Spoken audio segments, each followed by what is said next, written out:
The hadith, we mentioned last time the definition of as-sahih. What is al-hadith as-sahih?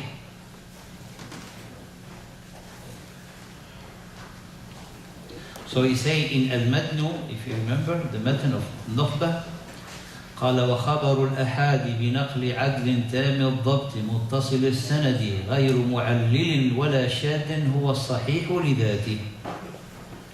وخبر الأحاد. So we have the kind. You remember now we know that the difference between al-ahad wal-mutawatir. So al-ahad, the kind of the ahad. بنقل عدل, when it's being transmitted, reported by a adl. And we said adl, the one who has the quality of straightness, of integrity. Al-adlu. Tam al-dhabti. Al-dhabtu, complete in al-dhabt, complete in accuracy and precision, which require memory, which require, skills to learn the hadith, to conserve the hadith, to study the hadith, to memorize the hadith. So he's very skilled in that. Muttasilu sanadi, the third condition, ittisalu sanad. So these are the condition of the hadith sahih. The first one, the integrity of the reporter. The second one, also related to the reporter, that he need to have very skilled in the knowledge of the hadith and in memorizing the hadith. The third, muttasilu sanad. So we have a chain of narration from the narrator, the last narrator, connected to the Prophet sallallahu alaihi wasallam. And this condition of al-adlu wa tamu dhabti, it must be fulfilled in every narrator. In every narrator. So the last one who narrated, for example, al-Bukhari, taken on his Shaykh al-Madini, right? So al-Bukhari, he knows his Shaykh is truthful, has the truthfulness, the integrity, he is alimun, thabtun, one of the great scholars known in his time for the hadith. The one that he told him the hadith, he needs to have the same quality of truthfulness, righteousness. The one above him, and then comes to the companion, the level of the companion are udul, all of them have the integrity because they are the companion of the Prophet ﷺ, and Allah witnessed for them in His Quran. He said, قَالَ رَضِيَ اللَّهُ عَنْهُمْ وَرَضُوا عَنْهُ.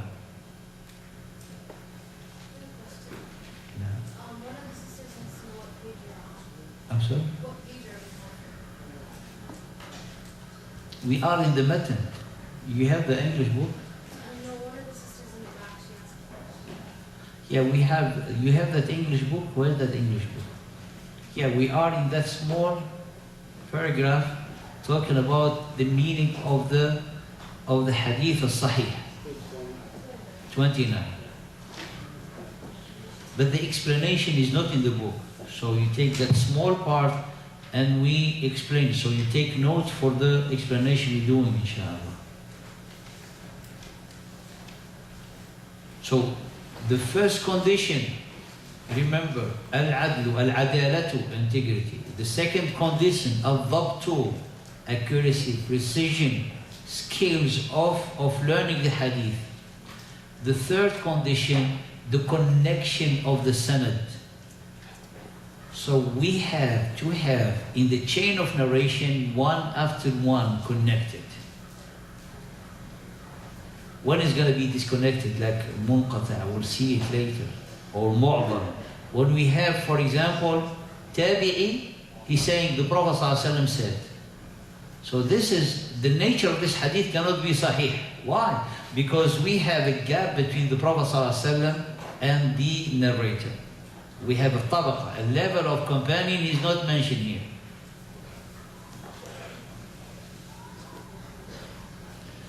The two other conditions, غير معلل. Al-illatu is like a disease, but in the hadith is like a defect. There is something abnormal in the hadith. And this can only be detected by the well-rooted scholars of the hadith. They feel it, subhanAllah. How they feel? Because with the hadith of the Prophet ﷺ, they know what is the way how the Prophet ﷺ speaks. So they see something hidden in the hadith and they can give you the evidence of it. Wala shadh, the shudud is like irregularity, something like far or something like munfarid, you know. Shadh is irregularity mainly.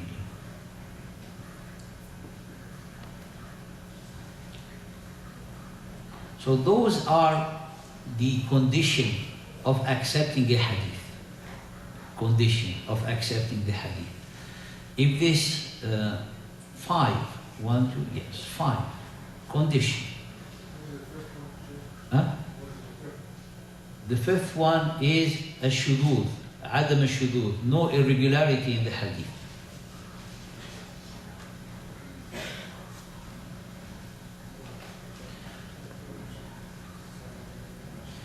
The الشذوذ, you know, I have another also is one of the translations that I found for shudud, strangeness, eccentric. This is one of the translation of the shudud, irregular, deviation. It has deviated, something like far. It's not close. Something that is contradicting the Sharia, or it will be in shudud a narration of someone who's known by his truthfulness, but his narration is contradicting one of the narration of scholar better than him in dhabt, that it becomes shared. Say, this is strange, how did he bring this hadith? And we'll see some example, inshallah. So these five conditions, if they are fulfilled, that's where we have the hadith sahih. So the Bukhari, the book of al-Bukhari, all his ahadith, except some being criticized, but Imam al-Hafiz ibn Hajar, he answered them all the hadith in Sahih al-Bukhari fulfill these conditions. These five conditions, fully fulfilled, completed. And it is a very big and hard work to gather such a hadith in one book. That's why Allah subhanahu wa ta'ala granted him this great favor to be the greatest scholar of the hadith among all the scholars of the hadith. You know, one of his shuyukh that he took from is Imam Ahmad. And he's the one who gave him many of the names of the narrator of the hadith. But what al-Bukhari did is very difficult for anyone else to do it. That's why one of the scholars, including Imam Ahmad, said, if you do such a thing, will be the greatest service that you do for the Sunnah of the Prophet ﷺ. So a scholar at his time, you know, will be like his own shuyukh, his own teacher. They will not be able to do such a work because it requires a lot of juhd, a lot of effort. The Imam Bukhari spent almost or more than 16 years traveling from place to place seeking the hadith. He might for one hadith goes to 4 destinations. Hadith he goes to Al-Kufa, then goes to Yemen, then go down. Maybe one of the Sahaba he's traveled to Egypt to check one hadith. And sometimes they travel to check one word. If the hadith said mu'min, believer, or Muslim, they want to be sure. Travel. Imagine travel. It's not like taking today plane or car. Travel like takes days. To travel from Mecca to Medina, it takes, you know, up to 1 week or more.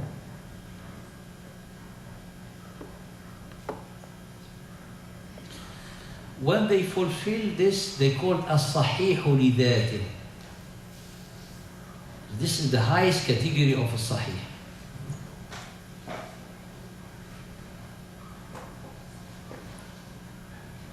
قال هو الصحيح لذاته. In the matan, هو الصحيح لذاته.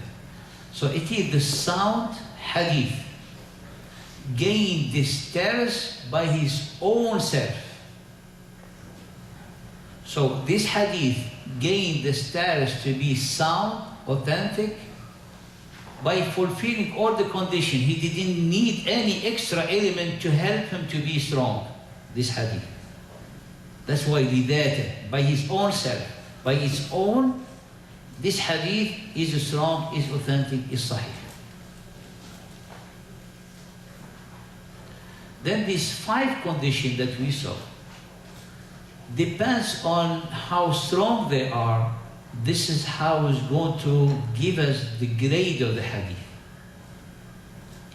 The first one that is the most important, because if we have a problem in the integrity of the narrator, the hadith will be rejected. Because if someone is narrator, he's not straightforward and he's not have the quality of uprightness, then you cannot trust him. And if you cannot trust him, you cannot even trust his hadith, therefore it's rejected. So keep this 5 conditions. We're going to have one condition and see if it decrease what happened. We keep the adala. We should not change the adala because that is the base of the narrator. Because if we don't trust the narrator, then the hadith is rejected, is weak. So we keep the adala. We keep ittisal al-sanad. The sanad is connected. Chain of narration connected. We don't have any gap from the narrator to the Prophet. We don't have any defect in the hadith. And we don't have any strangeness in the hadith. So we have 4. We have one thing, is al-dabt, accuracy, precision, because this part is really a problem. Why is it a problem? Because someone can have a very good memory, but with some problem that he's facing, he starts to forget. He starts to not be sure of his hadith.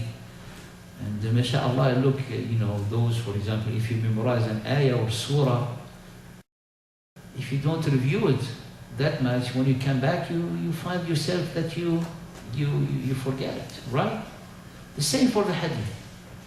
So if the one narrator of the hadith, he's getting busy with something else, then the problem, his memory is going to be weak.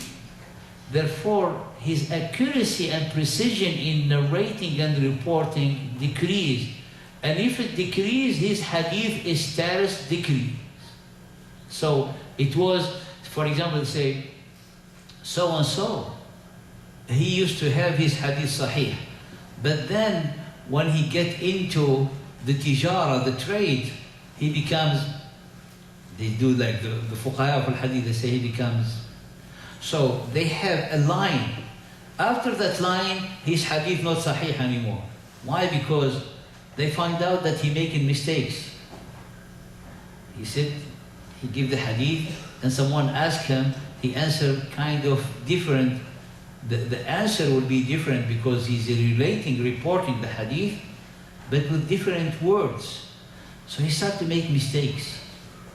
That's when that person, that he was one of the greatest narrator, they change, they change his grading, if we can say, from a dhabt, and his hadith will reduce. So that's why he's saying here, قال وتتفاوت رتبه. So تتفاوت, the grading of the sound hadith depends on the quality of the condition that we mentioned. Okay, the quality of the condition of the mention, and mainly الضبط. قال بتفاوت هذه الأوصاف. ومن ثم قدم صحيح البخاري. And based on this condition, the first sound hadith and the highest is Sahih al-Bukhari. Why? Because in Sahih al-Bukhari, al-Bukhari rahimahullah included only the hadith who fulfill completely this condition. ثم مسلم ثم شرطهم. Then al-Imam Muslim, Sahih or al-Imam Muslim. Then after that, the condition that al-Imam Muslim and al-Imam Bukhari and al-Imam Muslim use to in their book. And we're gonna check some of their conditions, inshallah.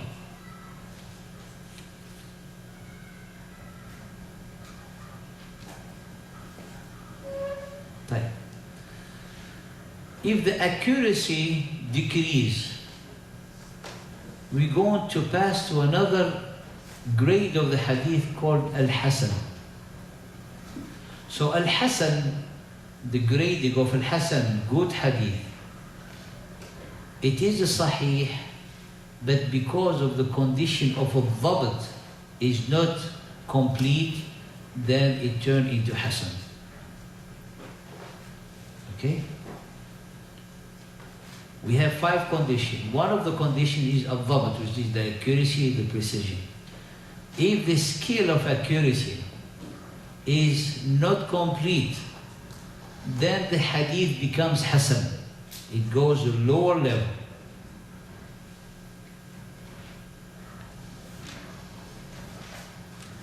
Now, if this Hasan, listen to this, if this Hasan, because he gained the status of the Hasan by his own condition, so he has everything except the accuracy and the precision of the narrator, it's not 100%. It's going down to 80, This is called Hasan lidhatih, Hasan by his own condition. So he gained the status of the Hasan by fulfilling the condition of Al-Hasan. Now this is very important. If this hadith, there's other hadith like it, the same hadith narrated from different path, from different chain of narration. So this particular hadith will upgrade it to sahihun li ghayrih. We upgrade it to sahih. But how became sahih? Because of the other ahadith witness for it that is good. So we upgrade it. So we have 3 categories. الصحيح لذاته, the sound authentic, who gained the status by fulfilling all the conditions by itself. What? Now one of the conditions, which is al-dhabt, accuracy, precision, memory of the narrator, is reducing.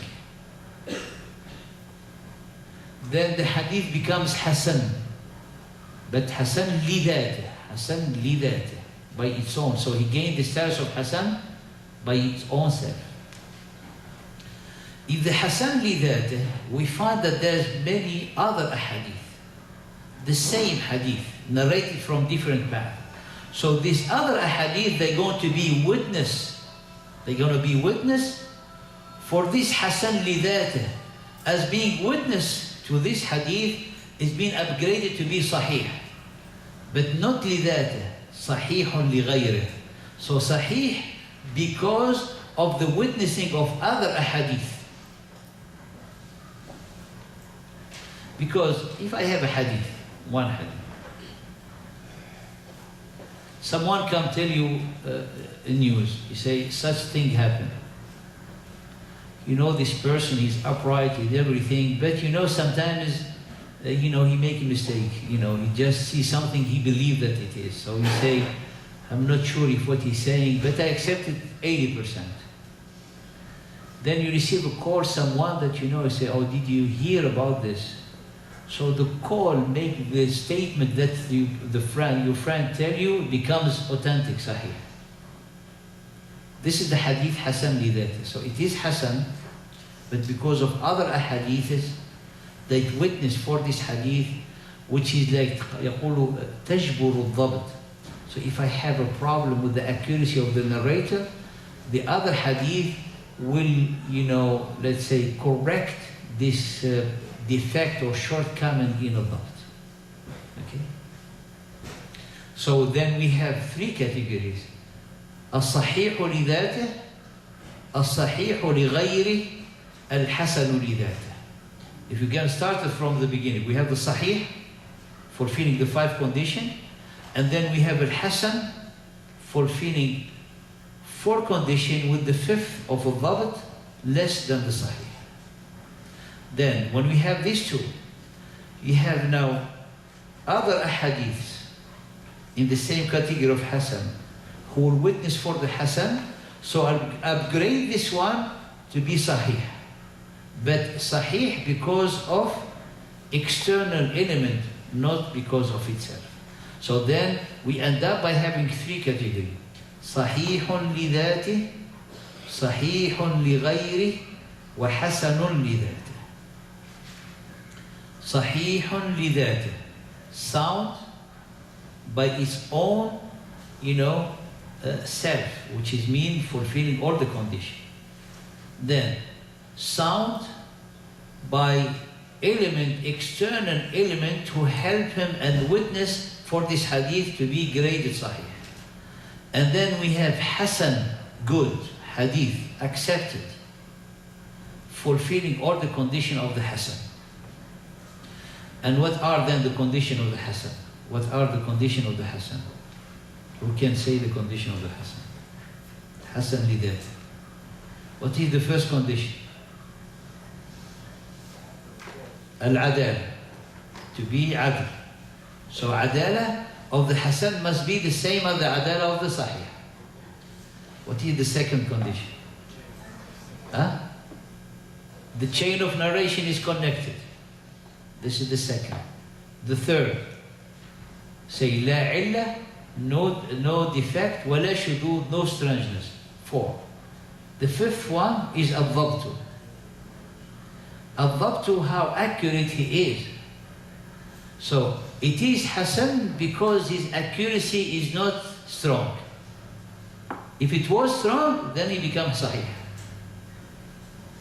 So if his accuracy is not strong, but there's other ahadith narrated from different paths, say, okay, so the other ahadith is going to correct the shortcoming I have of accuracy. So I have graded from external element to be sahih. What?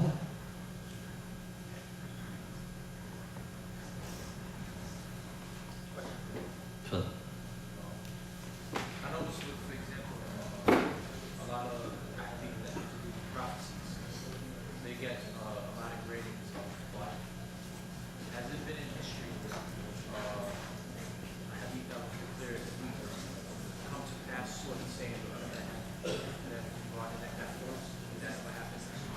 A hadith da'if and other scholars they say it's sahih? No, meaning a hadith that have to do with prophecies. Yes. Has that ever happened in the future where some grading and then sort of say that event took place and then scholars had to look at this hadith and have a view, even though it had a different say had a grading? Has that ever happened?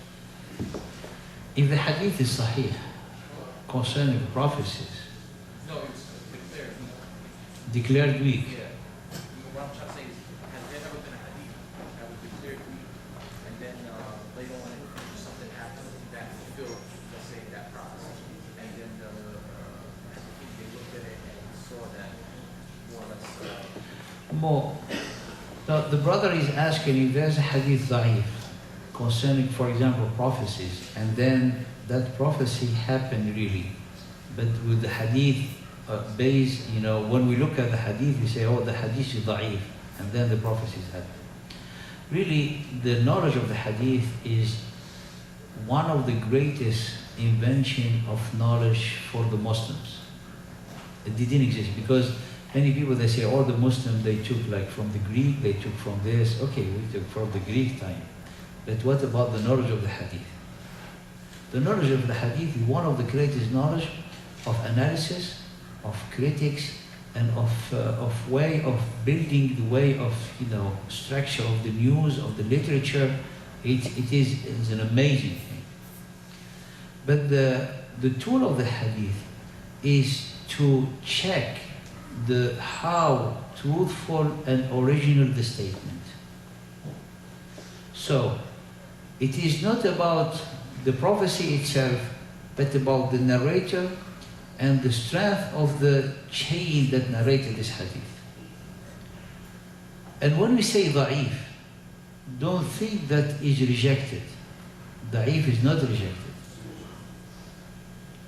That's why Imam Ahmad, he has in his Al-Musnad 27,000 hadith or more. And Imam Ahmad, Imam al-Sunnah wal Jama'ah, why then he has many da'if hadith in his book? So we should not think of the da'if or something like, bad and evil. No. So Imam Ahmad, what did he say? He said, if I feel anything that it might be related to the Prophet, I pour it in my book. If there's 1%, maybe the Prophet said it. If there's 2%, maybe the Prophet said it. But there's things that you love so much the Prophet that everything that it might be said of the Prophet, I collect it.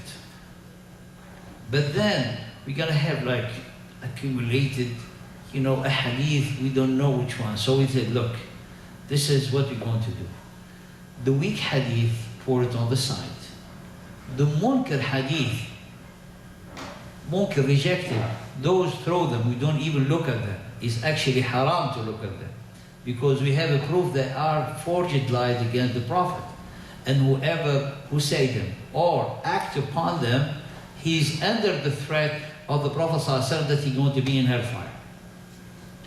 Da'if is not there. Okay, da'if is not. So if you're going to study the da'if, it's not in the adalah that we have a problem. The adalah will be like, accepted, not like the scholar of piety. But the problem in a dhabt, because if he's liar, that's the hadith cannot be actually da'if, is rejected. The da'if, we have a small percentage that is from the Prophet ﷺ. And the sahih, we have like 90 to 100% that is from the Prophet ﷺ. The scholar, they come say, we have to have a way how to deal with this hadith. Rejected, if you deal with it, is haram. You are in a state of sin. The da'if, the hasan, and what we have, the sahih. They say, from hasan and above, that what we base our ahkam on. Below the hasan, we don't accept, we don't take it as an evidence for any ruling in Islam. Well, the da'if, we say, we can use it. How? We can use it in incite you to do good. Hadith, for example, say, give sadaqah. We find the hadith, say, if you give sadaqah, even as small as a grain of mustard, Allah will give you million and million and million reward, for example. We can use this hadith. Why? Because it's going to incite you to do good. Even though you see the hadith has a question mark, that we can use it. But if a hadith da'if that contradicts a hadith sahih, then it's going to be put on the side and it might be rejected. So this is the meaning of the hadith da'if. Because some of the hadith da'ifah, you might find a path from different narrators that be upgraded to Hasan. And that's what Hasan li ghayri, like Sahih li ghayri, is in fact da'if. That been upgraded to Hasan li ghayri. Do you have any question concerning?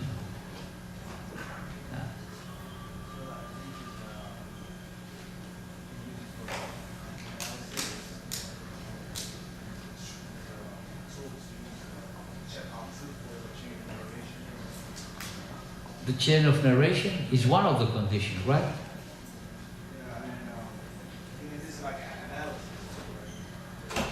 The chain of narration, it needs to look, the condition to be sahih. Every reporter in the chain of narration need to be known. Who is this person?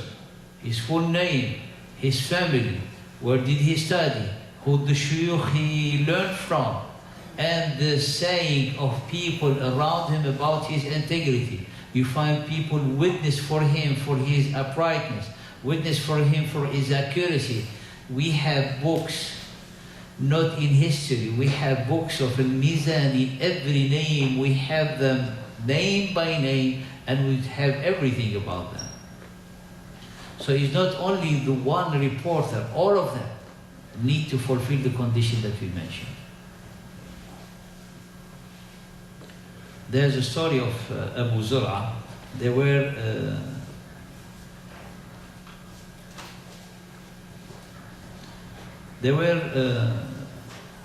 talking about the hadith. And this is in الضبط. قال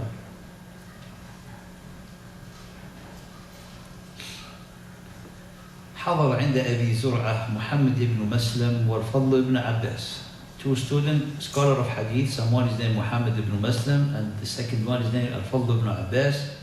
They were attending the gathering with one of the great scholar of hadith, his name Abu Zur'a. قال والفضل بن عباس المعروف بالصائغ فجرى بينهم مذاكرة. And this is what is known among the scholar of hadith. They go review the hadith. When they were reviewing Muhammad ibn Muslim, ذكر حديثا, he mentioned a hadith. So Al-Fadl al-Sa'agh, he said different narration. He said, this is not what you say in the hadith. قال أبا عبد الله ليس هكذا. فقال كيف هو? Then how do you think the hadith is? This is, according his memory, this is my hadith. The other one, he said, no, it's not like this. So they get an argument. Having an argument, they turn to the Abu Zur'a, who is the scholar, the teacher, the sheikh. قال بل صحيح ما قلت والخطأ ما قلت. He said, let's ask Abu Zur'a. He gonna be the judge between us. فقال محمد بن مسلم لأبي زرعة ماذا تقول؟ إيش تقول؟ أينا المخطئ? Who the one who's making a mistake? So he didn't want to answer them. He didn't want to answer them. So they got like kind of mad and they would not they want he need to give them the answer. And this is the scholar of hadith are, by the way, they are very sensitive in this because the dish thing that they have in the hadith of the Prophet ﷺ.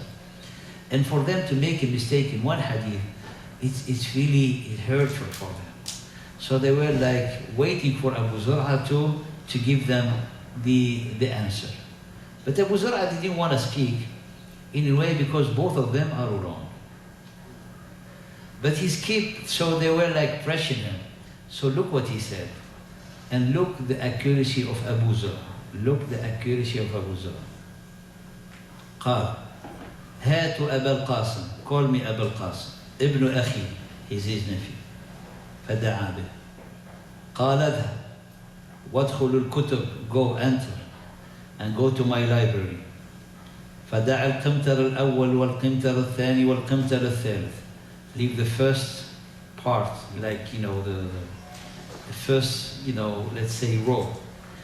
The first one, the second one, and then leave them. And then go to the third one. And then he said, count 16 جزءا. There's volume, the 16 one, the number 16. قال, and then from the number 16, look, open it, and bring me the file number 7. And then when he brought him, he opened it, and he gave it, he said, this is the hadith that you're talking about. And he gave it to them to read it. So both of them, they did like this, Just to see how accurate they are, Abu Zur'a, not knowing the hadith, but he knows in which page and in which volume and in which when he entered, like you say, like a warehouse, like a whole storage of books, everything they write it, in big, thick pages. And this is how, the accuracy of this great people. And how this gathering, when it's being narrated, they have then a judgment about those who disputed the hadith.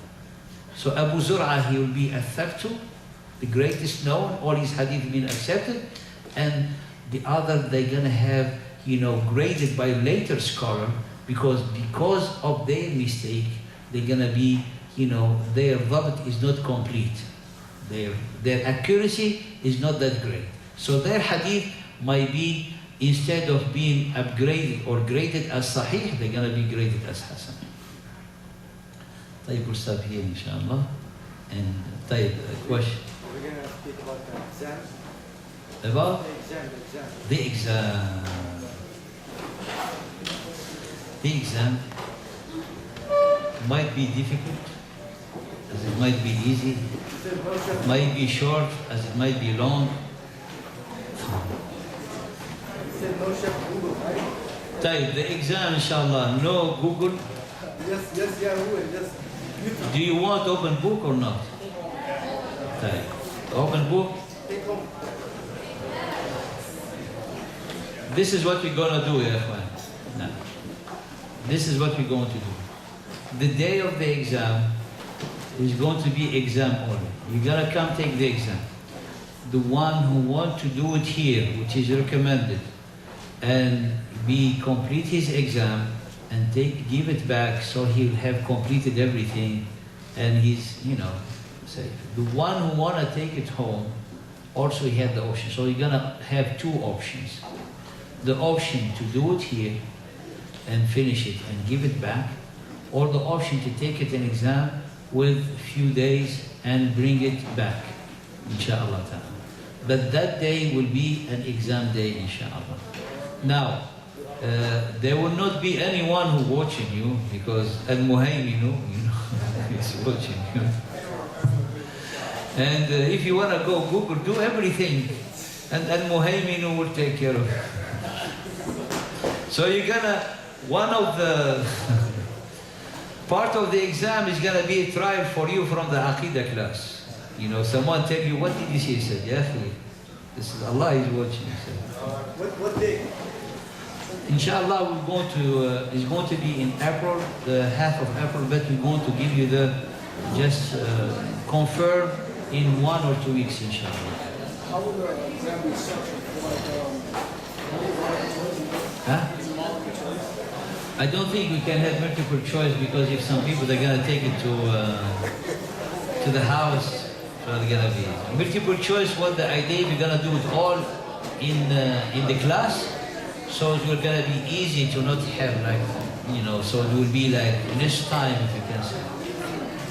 But it's going to be close to that. But the question will be not, inshallah, if you do your review, we want you to learn, but not we want you to trap you. That's not our thing. Huh? Short answer.